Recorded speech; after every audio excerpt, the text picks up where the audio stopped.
Baste, alam niya na binabaha yung Davao. Lumulutang sa baha yung mga Davaoenyo. Pero sabi ng iilang Davaoenyo, Duterte pa rin kahit lutang na sila sa baha. Duterte pa rin, sabi nila, kahit sila ay nagsiswimming na sa baha. Di man po lahat mga DDS dyan. Pero halo-halo po yan. Pero may mga Davaoenyo talaga na kahit binabahanan sila, nagpapakatanga pa rin at sinasabing Duterte pa rin. Diba? Habang yung kanilang amo ay nagpunta sa Hague, no? Nagpunta sa Hague para magpasarap, para, alam mo yon, magdisco-disco. Diba? Ang tibay ng pagmumuka. Pakita ko lang yung picture. Picture lang yung papakita ko po. O, kung saan itong si Baste ay nagpapasarap buhay, no? Hindi ko alam kung saan lugar to, pero mukhang ibang lahi yung mga kasama niya dito eh. Saan ba to? Sa Hague ba to? May ganun pa. Kaya pala pabalik-balik sa Hague. Kung totoong nasa Hague to pa-confirm nyo nga mga pre. Eto po. Kita nyo yan? O, nakuhanan si Baste ng video. Nasa isang bar. Di ko alam kung saan bar to, no? Pero basta nasa isang bar. Habang ang Davao binabaha, si Baste Duterte ay nag-happy-happy. Oh, nag-happy-happy po si Baste dyan. Disco-disco sa'yo dito. Tangina talaga, tibay talaga. Pera ng taong bayan, pinangpasarap. Akala ko ba mahirap lang si Baste Duterte? Bakit naman nag-enjoy pa sa sarili? Yan ba yung mayor?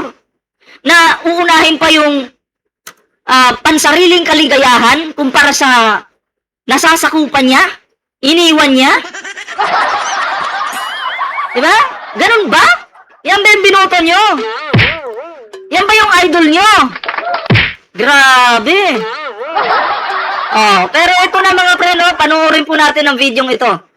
Bigyan po natin ng counting reaction. They are preventing Vice President Inday Sara Duterte to run for the 2028 elections. Yan talaga ang main reason ng impeachment na yun. Gusto nila na may impeachment para masunod yung gusto nila. Tanga talaga. Gusto daw nila may impeachment para masunod ang gusto nila. Hindi. Gusto nila ng impeachment kasi ang DOJ mismo nasilipan si Sara Duterte na maling paggastos ng confidential funds. Meron pa yung panunuhol, 'di ba? Meron pa yung pagbabanta. So, yung mga yan, impeachable yan. Vice President ka, dapat hindi mo ginagawa yan. 125 million, ginastos mo lang, wala pang 24 hours. Hindi po normal yan sa isang public official. 'Di ba? Red flag yan. Oh, wala pang 24 hours. Nilimas. Nilimas yung pera. Confidential funds, tapos sasabihin ng Office of the Vice President, nagbigay kami ng confidential funds sa Armed Forces of the Philippines. Nung tinanong po ang Armed Forces of the Philippines, sabi nila walang tulong na binigay ang Office of the Vice President. Ayun yung problema, di ba? Yun ang talagang problema, Baste. Kaya hindi nila gusto yan. Oo, gusto ng taong bayan na ma-impeach yan si Sara Duterte. Gusto ng taong bayan na magkaroon ng impeachment para malaman ang katotohanan, Baste. It's not about really, like the Vice President defending herself, but it's about putting her sa lugar kung saan nila gusto na nandyan siya. Kasi kaya nga nila ini-insist yung impeachment na yan kasi they want to remain in power.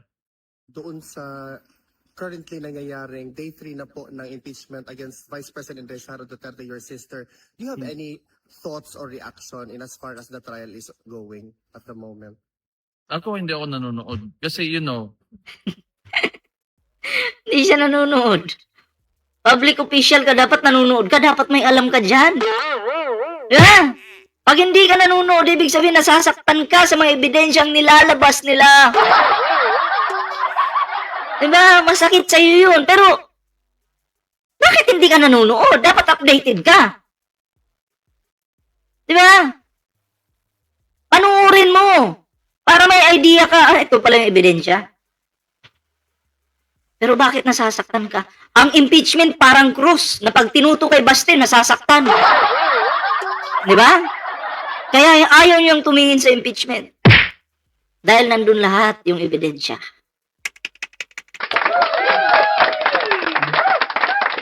Nung simula pa lang, when did this impeachment campaign begin? It was, 3 years ago. Even nung simula pa lang ng termino ni Marcos yan. Nung Para lutang si Basti magsalita, ano? May pagluluding sa kanyang isipan. Tuloy mo lang. nagkalapuan na, andyan na yung, yung usapang impeachment against the Vice President. For what? The confidential funds. Ngayon, dinadagdagan nila na kung ano-ano na lang pwedeng idagdag, di ba? Well, Dinadagdagan nila. Ano ba yun? Dinagdag. Confidential funds. May regres piatos, hindi ma-explain. Panunuhol. Pagbabanta.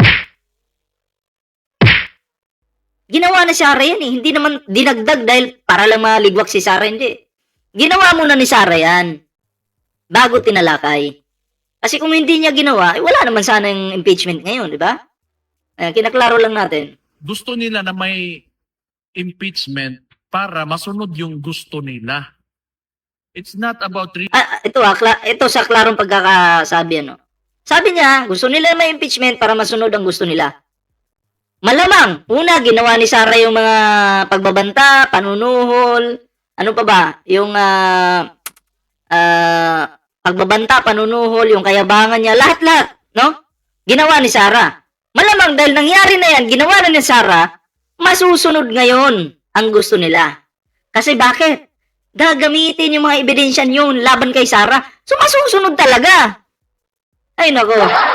really, like the Vice President defending herself, but it's about putting her sa lugar kung saan nila gusto na nandyan siya. Kasi kaya nga nila ini-insist yung impeachment na yan kasi they want to remain in power. Gusto nila sila. That's all that I can say. Gusto nila sila. Pagpalagay natin totoo yung sinasabi mo. Kayo din naman gusto nyo, kayo rin. Oh. Ngayon, papiliin ako. Gusto nila sila o gusto nila kayo? Dito ako sa kabila. Kasi kayo mga abusado kayo eh. Lahat ng politiko po gusto ng power. Lahat po. Kaya nga, tumakbo yung mga yan eh. Gusto ng kapangyarihan. Kaya nga lang, mamimili po tayo kung sino yung matino. Huwag mong sabihin dahil gusto nila, ikaw ayaw nyo. Gusto nyo nga pag-resignin si Pangulo para si Sara Duterte yung pumalit, di ba? Yun ang gusto nyo, di ba? Kaya huwag kayong magmalinis na kunyari ayaw nyo. Sila gusto. Huwag kami. Pumayag yung mga tao, wala na kami magawa. Sir, marami pong mga kababayan natin na nagsasabi na in the event, sana hindi po mangyari na ma-impeach nila si Vice President Duterte, there will be another Duterte that will be running for the presidency. What's your reaction to the clamor of the people that your names and also that of Congressman Pulong are surfacing? We let tomorrow take care of itself. Pero yung mga ganon, sana wag. Kapoy kayo na. Sir, lastly, Balik na tayo sa impeachment because that's the biggest issue now. Kung papayag kayo, wala mang problema sa amin. Tingin nyo, wala talaga silbi ang konstitusyon natin. Wala kami magawa. In the first place, nandyan lang naman kami kasi binoto kami as elected representatives that will uphold the mismong konstitusyon na pero tingnan natin kasi destiny talaga ng tao yan kung anong mangyayari sa kanila. Tweety Cat, shout out. Pero yung masasabi ko lang talaga, ginawa nila yung impeachment na the entire campaign for 3 years talaga nilang pinagsikapan ng administrasyon yan kasi gusto nila sila pa rin. Yan. They are preventing Vice President Inday Sara Duterte to run for the 2028 elections. Yan talaga ang main. They are preventing. Pero si Sara Duterte mismo nag-declare na tatakbo siya ng presidente sa 2028. Ay, naku, Baste. Lutang ka, lutang. Uy, tulog ka. Tulog ka ba? Si Sara mismo yung nagsabi na I am Sara Duterte, baliw, tatakbo ng presidente sa 2020. Ah, baliw tuloy. Sorry, nasobrahan. Mali. I am Sara Duterte, running for president in 2028. Si Sara ngayon nagsabi, tapos sasabihin mo, they are preventing na tatakbo si Sara sa 2028. Tapos sasabihin ni Sara, tatakbo ako bilang Pangulo ng Pilipinas. Wala na. O, ano nangyari? Lutang ka ba, Ste? Lutang? Ha? Hindi ka nag-iisip eh. Ano ba? Tulog-tulog din pag may time. Puro gising na gising ka. Yan yung problema. So kayo po mga pre, ano po yung inyong opinion dito, no? Paki-comment naman para mabasa po natin yung inyong kanya-kanyang reaction dyan. At eto pa, dito pa mga pre. Idugtong po natin to. Galit na naman po sila kay former House Speaker Martin Romualdez. Oo, ito po. Ito sabi po mismo ni Lacson. Again, Lacson says there's no evidence versus Romualdez. So, wala pong magtuturong ebidensya na si Martin Romualdez ay sangkot po sa issue po ng flood control na yan. Wala. Pero sinasabi ng mga DDS, ng mga trolls, magnanakaw si Martin Romualdez. Kung talagang magnanakaw si Martin Romualdez, gusto ko sana maglabas kayo ng resibo. 'Di ba? I-post nyo sa inyong mga social media accounts. Patingin ang resibo nyo na magnanakaw ang taong ito. Ping Lacson na mismo nagsabi, walang ebidensya. 'Di ba? Hindi mo pwedeng ipilit yung wala talaga eh. Gusto ni Mike Defensor, ikulong si Martin Romualdez. Kung walang ebidensya, ikukulong mo ba? Bobo din tong si Mike Defensor eh. 'Di ba? Oy, shoutout sa aso natin yung bulldog nating aso. Nasa kulungan po ngayon.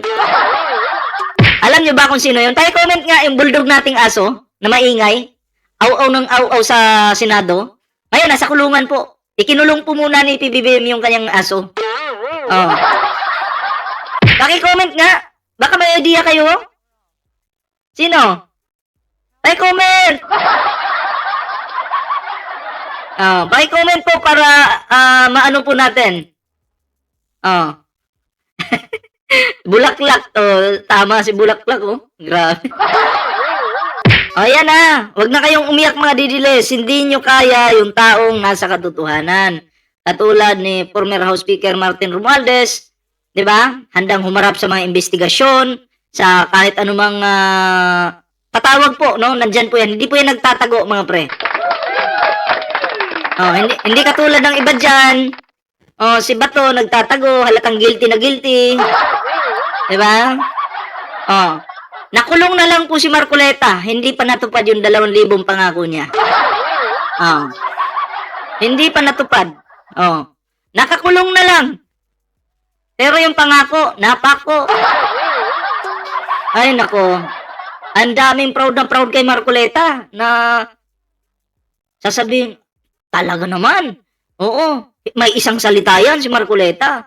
Ang tanong, nasa na yung isang salita? Di ba? Hindi ko na maramdaman yung isang salita ni Marcoleta. Anong nangyari? Kulong.